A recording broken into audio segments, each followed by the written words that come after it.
First contact gone wrong. The Zarkoi exploration vessel, Eternal Seeker, drifted through the void, its crystalline arrays collecting data from the surrounding stars. Captain Vexthor stood at the observation deck, her iridescent scales reflecting the distant starlight as she contemplated their mission success. The Zarkoi Collective had mapped this sector for centuries, categorizing every astronomical phenomenon with meticulous precision. But today was different. The ship's quantum sensors had detected something unprecedented, artificial signals unlike anything in their vast database. "Captain," first observer Melira called out, her neural tendrils pulsing with excitement. "The signal source has been located. It's a ship." Vexthor glided to the holographic display, her inner eyelids narrowing as she studied the readings. The vessel's design was entirely alien. All harsh angles and exposed thermal vents, nothing like the organic curves of Zarkoi engineering. Most surprisingly, it was alone. No civilization they'd encountered before sent single ships into unexplored space. "Initialize first contact protocols," Vexthor ordered, following procedures refined over millennia of peaceful exploration. The Eternal Seeker's communication arrays began transmitting the standard greeting package. Mathematical constants, simple pictographs, and chemical formulas that any spacefaring race should recognize. The response came with unexpected speed. The alien vessel's energy signature shifted, and for a moment, Vexthor felt hope surge through her neural network. Then everything changed. Multiple new contacts emerged from what appeared to be empty space, their stealth systems rendering them invisible until this moment. The first ship's transmission reached them, not in response to their greeting, but a targeted scan that pierced through their defensive screens with frightening ease. "Captain," their scan. "They've mapped our entire internal structure in seconds," the defensive systems operator reported, their scales shifting to anxiety purple. "They're targeting specific systems we didn't even know could be targeted." Vexthor watched in fascination and growing concern as the human ships, for that's what they would later learn these vessels were, demonstrated capabilities that should have been impossible for a species they'd never encountered before. The ships moved with perfect coordination, using the local asteroid field not as an obstacle, but as a tactical advantage. "They're not attacking to destroy," Vexthor realized, watching the precision strikes disable their secondary systems one by one. "They're studying us, learning." The human vessels systematically isolated the Eternal Seeker from its escort ships, using localized gravity distortions to control the battlefield. It was a display of technological sophistication that contradicted their seemingly primitive ship design. Every move revealed new capabilities. Each action taught painful lessons about underestimating unknown species. As their primary power core went offline, Vexthor made a decision that would change the course of history. Instead of initiating the self-preservation protocols as required, she ordered her crew to record everything. These humans weren't just powerful. They were innovative in a way the Zarkoi had forgotten could exist. "Send this message on all frequencies," she commanded, her scales shifting to determination gold. "We are a peaceful exploration vessel.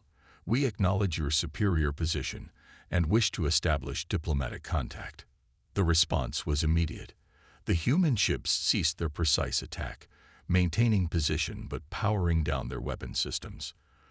A new transmission arrived, and this time, their computers were better prepared to decode it. "This is Captain Sarah Chen of the Earth Defense Force vessel Prometheus.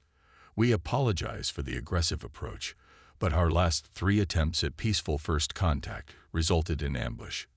We had to verify your true capabilities and intentions." Vexthor felt her neural network pulse with understanding. The humans weren't aggressive.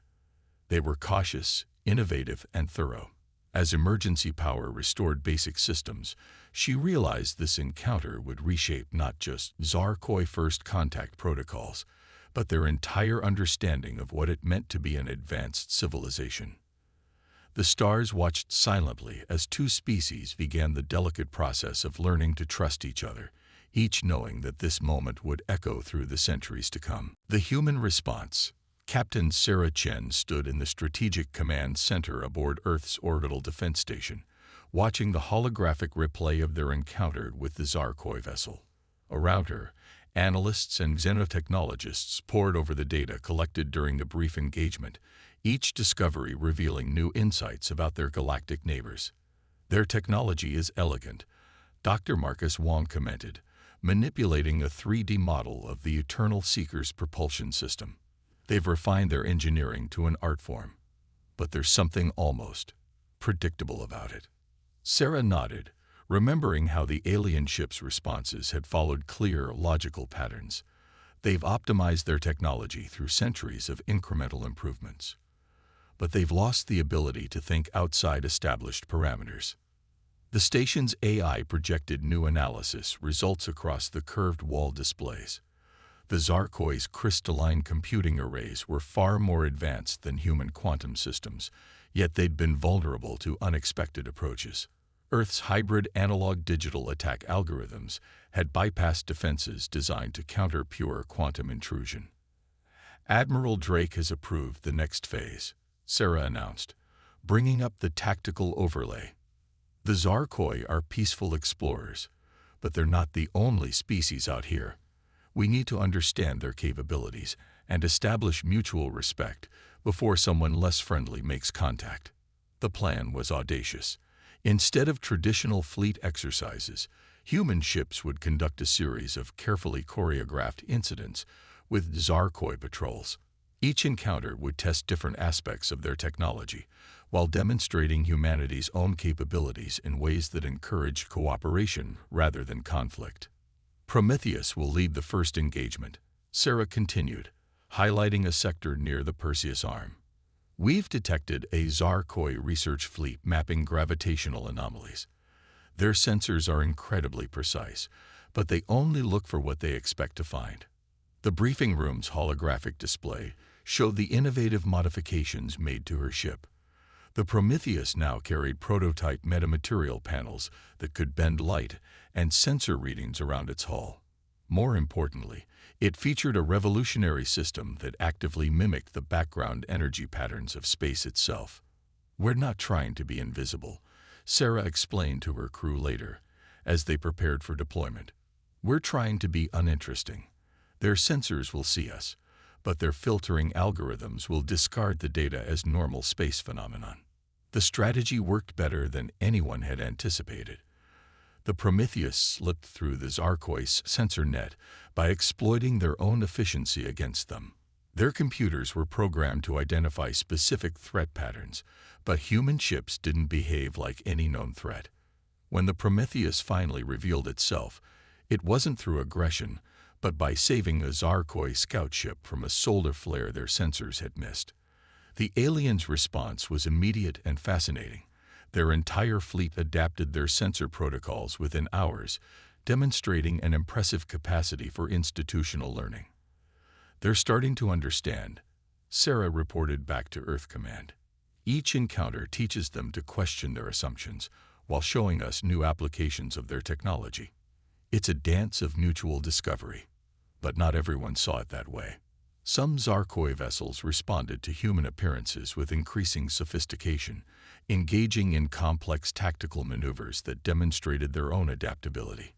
Others reacted with near panic, their crews struggling to cope with humanity's unconventional approaches. The turning point came during an encounter in the Carina sector. A Zarkoi battle group, frustrated by human evasion tactics, attempted to trap the Prometheus using their own version of Earth's gravitational manipulation techniques. The result was unexpected. Their refined but rigid technology interfaced with human innovations in ways neither side had predicted. "They're learning to improvise," Sarah observed, watching the Zarkoi ships incorporate human-inspired randomness into their formations. "And we're learning the value of their systematic approach. Each side is becoming stronger by understanding the other." As the Prometheus disengaged from another successful encounter, Sarah recorded her final observations for Earth Command. The Zarkoi weren't just potential allies. They were a mirror showing humanity both its strengths and weaknesses. Their very different approaches to technology and space exploration held the key to something greater than either civilization could achieve alone. "We've proven we can match their capabilities," she concluded. "Now it's time to show them why cooperation is better than competition." Adaptation and evolution. Deep within the Zarkoi Research Institute, first innovator Kelleran studied the holographic display of human ship movements with growing fascination. His neural tendrils pulsed with excitement as he tracked the seemingly chaotic patterns that somehow achieved perfect tactical efficiency. "They're not just adapting our technology," he explained to the assembled council of elders. "They're reimagining it entirely. Look at how they've modified our crystalline computing arrays." The display showed a captured human sensor reading, where Zarkoi ships used pure crystalline matrices for computation. Humans had created hybrid systems that combined crystal technology with their own quantum processors. The result was less efficient, but far more flexible, capable of processing types of data that Zarkoi computers would have discarded as irrelevant. Meanwhile, aboard the newly commissioned Earth vessel Hyperion, Dr. Wong and his team were making breakthroughs of their own. They had finally cracked the underlying principles of Zarkoi sensor technology, but rather than simply copying it, they were pushing it in new directions. The Zarkoi built their sensors to achieve perfect accuracy within known parameters, Wong explained to Captain Chen during a secure transmission. "We're sacrificing some of that precision to detect things they never thought to look for. It's already saved 3 ships from ambush by unknown entities in the Carina Void." The learning went both ways. Zarkoi ships began incorporating random misgenerators into their tactical systems, inspired by human unpredictability. Human engineers learned to appreciate the elegant efficiency of Zarkoi design principles. Each species filled gaps in the other's understanding of the universe. But it was in the Perseus arm that this mutual evolution faced its first real test.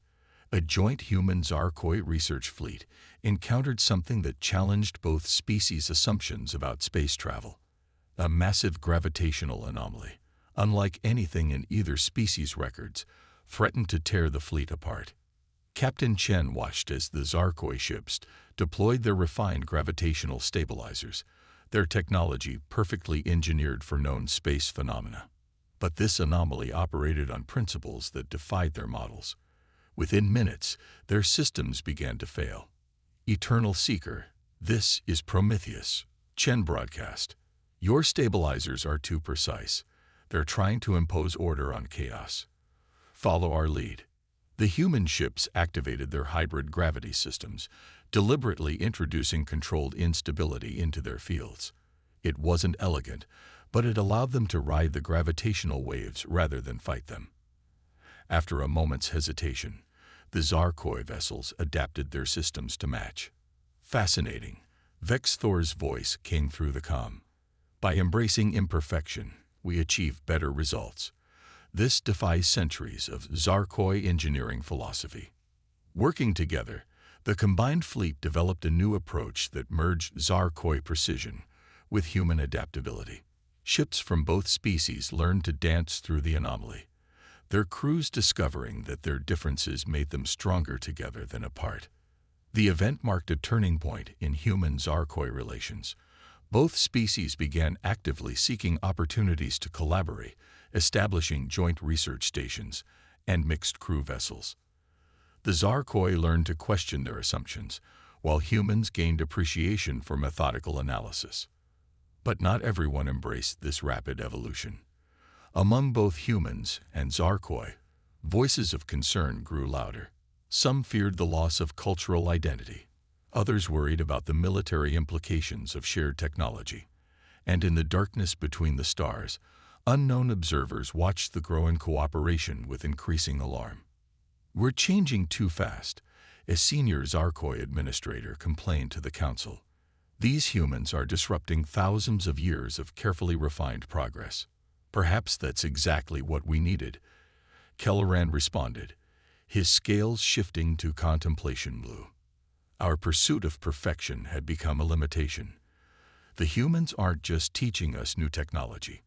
They're teaching us how to think differently." As if to prove his point, the latest data from the Perseus arm showed human and Zarkoi ships working in perfect harmony, their different approaches combining to achieve results that would have been impossible for either species alone. It was more than just cooperation. It was the beginning of a new way of understanding the universe.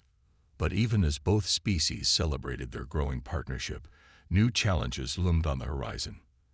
The same innovations that allowed them to work together so effectively had attracted unwanted attention. Something was stirring in the galactic dark, something that saw their cooperation as a threat to the established order of space. Breaking point.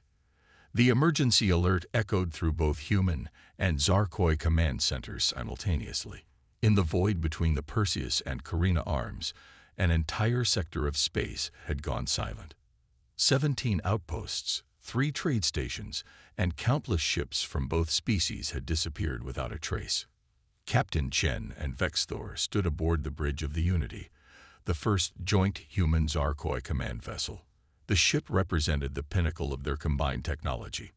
Zarkoi crystalline precision merged with human adaptability, all wrapped in a hull that could reconfigure itself in response to threats.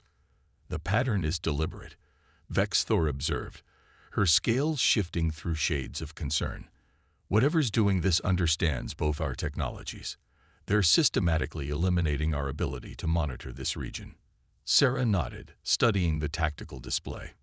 "They've been watching us, learning our capabilities. The question is, why reveal themselves now?" The answer came sooner than expected. A massive fleet emerged from the darkness, their ships unlike anything either species had encountered. The vessels seemed to absorb light rather than reflect it, their surfaces showing impossible geometries that hurt the eye to observe. "This is the Concordat." A transmission echoed through all frequencies, translated simultaneously by human and Zarkoi systems. "Your unauthorized technological convergence ends now. Separate your species and return to your designated development paths, or face extinction." The Unity's sensors revealed the terrible truth. The Concordat fleet outnumbered them 10 to 1, their technology centuries beyond even the combined might of Earth and the Zarkoi collective. But as Sarah exchanged glances with Vexthor, she saw the same determination she felt. "They want us to separate because together we're unpredictable," Sarah realized. "Our combined approach threatens whatever system they've created to control species development." The next hours were a dance of death and innovation. The Concordat ships attacked with devastating precision, but the human Zarkoi fleet refused to break. Where the Concordat expected standard tactics, they found ships moving in patterns that defied prediction. When they adjusted to counter human chaos, they encountered Zarkoi precision turned against them. "Unity to all ships," Sarah broadcast. "Implement Protocol Omega. Let's show them why diversity beats conformity." The human Zarkoi fleet split into smaller groups, each combining vessels from both species. As the Concordat fleet moved to engage, they discovered that each group fought differently. Some used pure Zarkoi tactics, others human unpredictability, while others employed hybrid approaches that had never been seen before. The Unity itself became a symbol of their resistance. Its adaptive hull absorbed Concordat energy weapons and redirected them through Zarkoi crystalline arrays, turning the enemy's power against them. Human-designed quantum algorithms worked through Zarkoi computers to predict and counter Concordat movements before they happened. But the true turning point came when Vexthor noticed something in the enemy's attack patterns. "They're too perfect," she said, her neural tendrils pulsing with excitement. "Their responses follow exact mathematical progressions. They've become what they wanted us to be, predictable." Sarah immediately understood. The Concordat's technological superiority was based on rigid advancement along predetermined paths. They couldn't comprehend or counter the organic evolution of human and Zarkoi cooperation. "All ships, switch to random pattern alpha," she ordered. "Zarkoi vessels, introduce controlled chaos into your crystal matrices. Human ships, activate precision protocols. Let's give them something their models can't process." The battle that followed would be studied by both species for generations. The human Zarkoi fleet moved as one organism, each ship adapting and evolving its tactics moment by moment. Where the Concordat expected retreat, they found advance. When they predicted resistance, they encountered yielding that turned their own force against them. The Unity led the charge, its hybrid systems pushing the boundaries of what both species thought possible. Zarkoi crystal technology channeled power in ways its creators never imagined, while human AI systems learned and adapted at unprecedented speeds. But victory came at a heavy cost. Multiple ships from both species were lost, their sacrifices buying time for others to learn and adapt. The Unity itself bore deep scars, its adaptive hull struggling to compensate for damage that threatened to tear it apart. As the Concordat fleet finally began to retreat, their perfect formations breaking down in the face of unpredictable resistance, Sarah and Vexthor shared a moment of understanding. Their victory wasn't just about survival.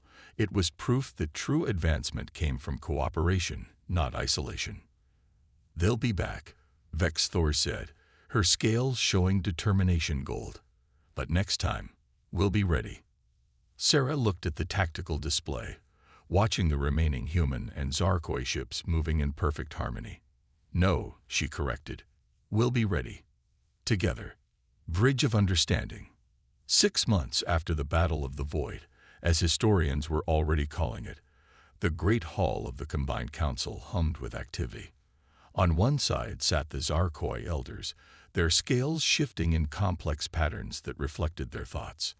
On the other, human representatives from Earth and its colonies watched as holographic displays showed the transformation their victory had sparked across known space. Sarah Chen, now Admiral Chen, stood beside Elder Vexthor at the central podium. The Unity, restored and enhanced, orbited above, a living symbol of what their species could achieve together. The Concordat's retreat wasn't the end, Sarah began, addressing the assembled leaders. It was a beginning. Their attempt to force us apart only proved why we need to grow closer. Vexthor's neural tendrils pulsed in agreement as she manipulated the holographic display. "We've discovered evidence of their influence across 12 sectors. The Concordat didn't just want to separate our species. They've been guiding and limiting technological development throughout the galaxy." The display showed dozens of worlds where archaeological evidence revealed sudden stops in technological progress, always at specific developmental stages. The Concordat had been shepherding species along predetermined paths, ensuring they developed in controlled, predictable ways. But they never counted on this. Sarah continued, bringing up images of the new ships being constructed in joint human Zarkoi shipyards. They couldn't predict what would happen when two species chose to learn from each other rather than compete. The new vessels were unlike anything either species had created before. Human innovation and Zarkoi precision had merged to create ships that could think and adapt like living organisms. Crystal computing cores worked in harmony with quantum AI systems, while metamaterial hulls could reconfigure themselves in response to any threat. But the technological advances were only part of the story. Throughout the hall, humans and Zarkoi worked side by side, their different approaches to problems creating solutions neither would have discovered alone. What had begun as a tactical alliance had evolved into something deeper, a true synthesis of cultures. "We've received transmissions from 3 other species in nearby sectors," Vexthor announced, her scales showing excitement silver. "They've been watching our cooperation, seeing how it lets us overcome limitations the Concordat placed on their development. They're requesting to join our alliance." The implications were enormous. Each new species would bring their own unique perspectives and innovations. The rigid path of development the Concordat had enforced was being replaced by something organic and unpredictable, exactly what they had feared. Dr. Wang, now head of the Joint Technology Division, stepped forward to present his latest findings. "The Concordat's technology isn't actually superior to ours," he explained. "It's just more refined along a single path. By combining different approaches, we're already developing systems that can outperform theirs." The evidence was clear in the data from captured Concordat technology. Their ships were marvels of engineering, but they lacked the ability to adapt or incorporate new ideas. They were the end result of development along a single predetermined path, powerful but ultimately limited. This is why they tried to stop us, Sarah concluded, not because we were a threat to them militarily, but because we proved their entire philosophy wrong. They believed controlled, separate development was the only safe path forward. We proved that diversity and cooperation make us stronger. As if to emphasize her point, an alert sounded from the Unity sensors. A Concordat scout ship had been detected at the edge of the system. But instead of attacking or retreating, it was broadcasting on all frequencies. The message was brief but profound. We were wrong. Some among us wished to learn your way. The hall erupted in discussion as the implications became clear. Their victory hadn't just been military. It had shaken the Concordat's certainty in their own path. The very unpredictability they feared had proven to be the key to true advancement. We should welcome them, Vex Thor said, surprising many in the hall. Show them what real cooperation looks like. Sarah smiled, remembering their own first contact and how far they'd come. Agreed. After all, the more diverse our perspectives, the stronger we become. As the combined council began drafting a response to the Concordat ship, Sarah looked around the hall. Humans and Zarkoi working together, their differences becoming advantages rather than obstacles. It wasn't just about survival anymore. They were creating something entirely new. The stars above seemed brighter somehow, full of possibilities that neither species could have imagined alone. The Concordat had tried to make the galaxy predictable and safe. Instead, they had inadvertently sparked a revolution in how species could grow and develop together. It wasn't the end of challenges. There would always be those who feared change and diversity. But humans and Zarkoi had proven that the right response to fear wasn't isolation or control. It was reaching out, learning from each other, and growing stronger together.